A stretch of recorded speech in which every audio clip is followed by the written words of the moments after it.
जय हिंद दोस्तों, मेरा नाम है नीरज और आप देख रहे हैं हमारा YouTube channel the money podcast. आज मैं आप लोगों को बताने वाला हूं कि 2025 में मैं जो है अपने म्यूचुअल फंड के पोर्टफोलियो को किस तरफ ले जाने वाला हूं, क्या क्या थॉट प्रोसेस रहेंगे, आपके साथ सब कुछ शेयर करूंगा। प्लीज़ इस वीडियो को ऐसे मत देखिएगा कि मैं भाई कुछ शो ऑफ कर रहा हूं। मैं आपको सिखाना चाहता हूं, बताना चाहता हूं, आपके साथ शेयर करना चाहता हूं कि मैं म्यूचुअल फंड में क्या कर रहा हूँ। राइट। मैं शायद नेक्स्ट ईयर जब मैं वीडियो बना रहा हूँ तो मैं आप लोगों को अपना बड़ा गोल बताऊंगा। अभी के लिए मैं आपको अपना करंट पोर्टफोलियो और साथ साथ में मैं 2025 में क्या एडिशन करने वाला हूँ, किस फिलॉसफी में एडिशन करने वाला हूँ, ये सारी चीज़ें बताने वाला हूँ। चैनल पे अगर नए हैं तो सब्सक्राइब कर दीजिएगा और वीडियो को लाइक ज़रूर कर दीजिएगा। वीडियो को लाइक टारगेट रखते हैं हम लोग 500 लाइक्स का। मुझे पूरा विश्वास है आप लोग जो है लाइक टारगेट अचीव करा देंगे। तो सबसे पहले मैं क्या करने वाला हूँ आप लोगों के साथ शेयर करता हूँ। पहली चीज़ जो होगी वो ये है कि भाई मैं अभी, अगर आप लोग मुझे पुराने से फॉलो कर रहे हैं, पुराने समय से, तो मैं पहले स्टॉक्स के अंदर इन्वेस्ट करता था और स्टॉक से जो है मैं धीरे धीरे म्यूचुअल फंड के अंदर आ गया। वाई? बहुत सिंपल सा रीज़न है भाई। देखो, मैं बहुत डिटेल में आपको इसको बता सकता हूँ, बट बहुत सिंपल तरीके से बताता हूँ। मैंने अपने स्टॉक्स के पोर्टफोलियो का XIR देखा और अपने म्यूचुअल फंड के पोर्टफोलियो का XIR देखा, दोनों सेम आ रहे थे। तो मैंने बोला भाई कि भाई क्यों मैं अपना दिमाग और अपना समय और अपने एफर्ट जो है वो लगा दूं कहाँ पे, स्टॉक्स को रिसर्च करने में, जब मेरे पास जो है इतने अच्छे अच्छे फंड मैनेजर्स हैं जो मेरे लिए रिसर्च करते हैं, मेरे लिए अच्छे स्टॉक्स खरीदते हैं, मेरी फिलॉसफी के हिसाब से, नॉट मेरे बताए हुए बट मेरी फिलॉसफी के हिसाब से वो जो है स्टॉक्स खरीदते हैं। तो मैं उन फंड मैनेजर के साथ जाना ज़्यादा समझदारी समझ रहा हूँ। अब आप में से कई लोग बोल सकते हैं कि इसको खुद स्टॉक मार्केट में इन्वेस्ट करना नहीं आता होगा, डायरेक्ट स्टॉक्स पिक नहीं करने आते होंगे, तभी शायद ये ऐसा कर रहा है। देखो यार, वो आपकी सोच है, वो आपके साथ है। मैंने डायरेक्ट स्टॉक्स में भी इन्वेस्ट किया, म्यूचुअल फंड्स के अंदर भी इन्वेस्ट किया, दोनों में बराबर XIR निकाला। राइट। बट मुझे लगा कि डायरेक्ट स्टॉक्स में बहुत ज़्यादा समय, बहुत ज़्यादा एफर्ट जो है वो जाता है और मैं अपना समय देना चाहता हूँ अपनी क्राफ्ट को। मेरी क्राफ्ट है पढ़ाना, मेरी क्राफ्ट है CA स्टूडेंट्स को मैं पढ़ाता हूँ, म्यूचुअल फंड्स के बारे में पढ़ाता हूँ, इन्वेस्टिंग के बारे में मैं सुनता हूँ, सुनाता हूँ, थॉट्स बनाता हूँ। राइट। और इन्वेस्टिंग पे शायद आने वाले समय में आप लोगों को बहुत ज़्यादा और एजुकेट कर पाऊँ डिफरेंट डिफरेंट तरीके से।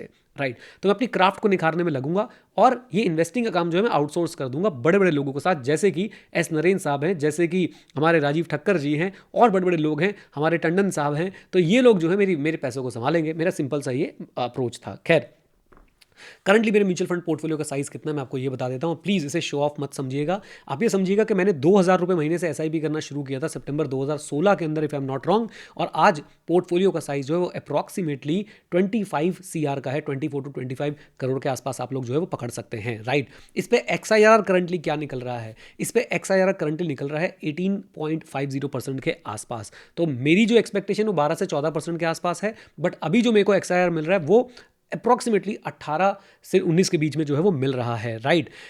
जो जिस म्यूचुअल फंड में मेरी सबसे बड़ी इन्वेस्टमेंट है उसके अंदर अप्रॉक्सीमेटली मुझे 23% के आसपास का XIR मिल रहा है। ये जो मैं बार बार अप्रॉक्सीमेटली बोल रहा हूँ इसलिए क्योंकि भाई इन्वेस्टिंग की दुनिया में कुछ फिक्स नहीं होता, आपको एक रेंज में जो है वो बात करनी चाहिए। ये बहुत इंपॉर्टेंट लर्निंग है, लिख लीजिए इसको कहीं पे। तो ये मैंने आपको अपना करंट पोर्टफोलियो बताया, साथ साथ मैंने आपको इसका XIR बताया।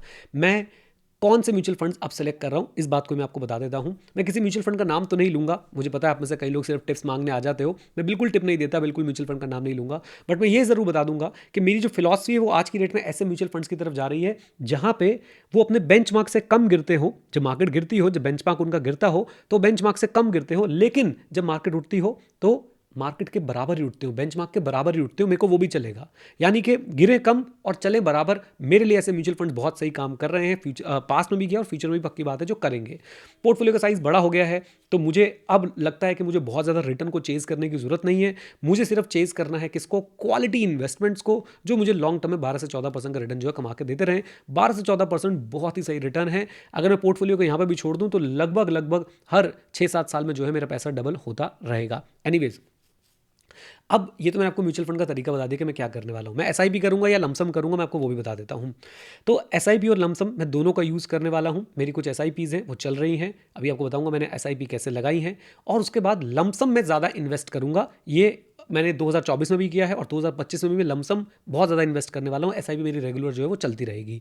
अब सुनिए मैंने SIP के लिए क्या किया है। तो मेरा जो लिक्विड पैसा है, मैंने वो लिक्विड पैसा सारा का सारा आर्बिट्राज फंड के अंदर लगा दिया है, जहाँ पे रिटर्न मुझे डेट वाला मिलता है, लेकिन साथ साथ में मुझे टैक्सेशन जो है वो इक्विटी वाली मिल जाती है। यानी कि लॉन्ग टर्म पे 12.5% और शॉर्ट टर्म पे जो है 20% के आसपास का मेरे के ऊपर टैक्स लगेगा। और उन्हीं आर्बिट्राज फंड के अंदर मैंने फंड्स इकट्ठे करके वहाँ से मैंने STP लगा दी है अपने उन म्यूचुअल फंड्स के अंदर जहाँ पे वो मार्केट से कम गिरते हैं और मार्केट के बराबर उठते हैं। तो ऐसे म्यूचुअल फंड्स के अंदर मैंने STPs जो है वो लगा दी है, उन्हीं को मैं अपनी SIP भी मानता हुआ चल रहा हूँ। अप्रॉक्सीमेटली 8 लाख के आसपास की एसआईपी जाती रहेगी, वो ऑटो पायलट मोड पे रहेगी। इसके अलावा मैं लमसम जो है वो ज़रूर इन्वेस्ट करता रहूँगा। मैं थोड़े टेक्निकल बेट्स जो है वो लेता रहूँगा। जब जब मार्केट गिरेगी तब तब इन्वेस्ट करने की कोशिश करूँगा, जब अच्छे फॉल्स आएंगे। आज वैसे मेरे साथ धोखा हुआ है, मार्केट गिरी थी, मैंने इन्वेस्ट किया, मार्केट जस्ट मैंने देखा बाद में भाई साहब क्लास लेने के बाद अरे मार्केट बहुत ऊपर उठ गई, तो भाई अंदर से आ जाए धोखा। बट कोई बात नहीं, हार्डली मैटर्स। बट हाँ, मैं आगे ज़रूर कोशिश करूँगा कि मैं अपनी एसआईपी इस तरीके से चलाऊँ कि अपने आर्बिट्राज फंड से मैं एसटीपी लगा दूँ, और अपनी जो लमसम इन्वेस्टमेंट्स है वो मैं अलग से जो है वो करता रहूँगा, राइट। तो ये मैंने आपको एसआईपी और लमसम का जो है अपनी स्ट्रैटेजी बता दी। आर्बिट्राज फंड के बारे में बता दिया। आर्बिट्राज फंड के साथ साथ मैं जो है कुछ इक्विटी सेविंग्स फंड को भी एक्सप्लोर कर रहा हूँ, अगेन अपने लिक्विड पैसे को पार्क करने के लिए, जो शायद मुझे 1.5-2 साल बाद चाहिए होगा, या जिसमें मुझे लगता है कि बहुत ज़्यादा नीड नहीं है अभी के लिए, कम से कम 1-1.5 साल तक उनको मैं इक्विटी सेविंग्स फंड के अंदर जो है पार्क करने की कोशिश करूँगा। और आर्बिट्राज फंड में जो जा रहा है वो मैं ऐसा पैसा रखूँगा जो एसटीपीज़ के काम आएगा, और अगर मुझे कभी अर्जेंसी में रिक्वायरमेंट पड़ेगी तो मैं वहाँ से 3 दिन के अंदर जो है वो निकाल पाऊँगा, राइट। एक बात मैं आपको और बता दूं कि ये जो मैंने आपको पोर्टफोलियो बताया, ये मेरा सिर्फ और सिर्फ लिस्टेड इक्विटी शेयर्स का पोर्टफोलियो है, इधर थ्रू डायरेक्ट स्टॉक्स और थ्रू म्यूचुअल फंड्स। मैंने अपने स्टार्टअप इन्वेस्टिंग या रियल एस्टेट इन्वेस्टिंग या और जो फिजिकल एसेट्स हैं, मैंने उनके बारे में यहाँ पे कोई भी डिस्क्लोजर या किसी भी तरह की बात जो है नहीं करी है, राइट। मुझे लगता है कि मैं आपको इक्विटी के बारे में बताता हूँ तो मैं उसी के पे जो है अपने आप को रिस्ट्रिक्ट करना चाहूँगा, राइट। अब मैं आगे क्या सोच रहा हूँ, 2025 में मेरा टारगेट रहेगा कि मैं अप्रॉक्सीमेटली आई एम प्लानिंग कि मैं 6 करोड़ के आसपास इन्वेस्ट करूंगा। अगेन प्लीज़ को शो ऑफ मत समझिएगा, ये मेरा टारगेट है, हो सकता है इससे थोड़ा कम हो जाए, हो सकता है इससे थोड़ा ज़्यादा हो जाए, लेकिन 6 करोड़ के आसपास मैंने बजट बनाया कि 2025 में मैं इन्वेस्ट करने की कोशिश करूंगा, और ऐसे ही म्यूचुअल फंड्स के अंदर इन्वेस्ट करूंगा, राइट। उसके बाद क्या होगा वो अब 2025 में आऊँगा मैं आप लोगों के सामने, और आपको बताने की कोशिश करूँगा कि उसके बाद मैं क्या प्लान जो है वो कर रहा हूँ। एक बात आपको और बोलना चाहूँगा, अगर आप वीडियो में यहाँ तक पहुँच गए और आप लोग भी म्यूचुअल फंड्स के बारे में सीखना चाहते हैं, तो मैं म्यूचुअल फंड्स सिखाता भी हूँ। म्यूचुअल फंड्स कैसे सेलेक्ट करने हैं, कैसे अपना पोर्टफोलियो कंस्ट्रक्ट करना है, कौन से म्यूचुअल फंड्स में डालना है, एसआईपी कब करनी है, लमसम करना है या एसआईपी करनी है, एसटीपी क्या होता है, एसडब्ल्यूपी क्या होता है। एसडब्ल्यूपी बहुत ही अच्छी चीज़ है, बट लोगों ने उसको बहुत बहुत ही अलग सा विचार बना दिया है। वो लोग पूछते हैं कि एसडब्ल्यूपी के लिए म्यूचुअल फंड बता दो, तो बड़ी हंसी आती है मुझे कभी कभी ये सुन के। बट एनीवेज, अगर आप लोग सीखना चाहते हैं तो आप लोग भी मेरे साथ मिलकर जो है वो सीख सकते हैं। आप लोगों के साथ में एक लिंक शेयर करूँगा, उस पर आ जाइएगा। हम लोग 4 दिन की लाइव वर्कशॉप करते हैं, राइट। आप चारों दिन जो है अटेंड करिए, उसके बाद में आपके साथ जो है वो एक अलग से कम्युनिटी के अंदर लाइव आता रहूँगा। महीने में 1 या 2 बार मैं लाइव आऊँगा, और आप लोगों को वहाँ पर भी मैं अपने पर्सनल पोर्टफोलियो के बारे में और अपनी पर्सनल इन्वेस्टिंग स्ट्रैटेजीज़ के बारे में बताता रहूँगा। खैर, अब एक बात मैं आपको और बता दूं कि मैं एसेट क्लास की डाइवर्सिफिकेशन कैसे कर रहा हूं, मतलब मैं डाइवर्सिफिकेशन कैसे कर रहा हूं एसेट क्लास वाइज। तो मैं मेनली इक्विटी में रहने वाला हूं, और साथ साथ में इक्विटी के साथ साथ मैं क्या करूंगा, मैं गोल्ड में थोड़ा बहुत जो है वो एक्सपोजर ले रहा हूं, thanks to Alok Jain sir. Alok Jain sir से मैं कन्विंस हुआ, उनकी बातों से मैं कन्विंस हुआ, उनकी बातों से मैंने समझा, फिर थोड़ा रिसर्च किया, एंड मैंने गोल्ड की तरफ भी जो है थोड़ा बहुत इन्वेस्ट करना शुरू किया। गोल्ड में मैंने एसजीबी के थ्रू इन्वेस्ट किया है पास्ट में थोड़ा सा, अब मैं गोल्ड ईटीएफ्स के थ्रू जो है इन्वेस्ट कर रहा हूँ। मुझे ऐसा लगता है मेरे पोर्टफोलियो का आई थिंक 3-4% ही होगा गोल्ड, और आने वाले समय में इसको 5-7-8% तक लेके जाने की कोशिश करूँगा।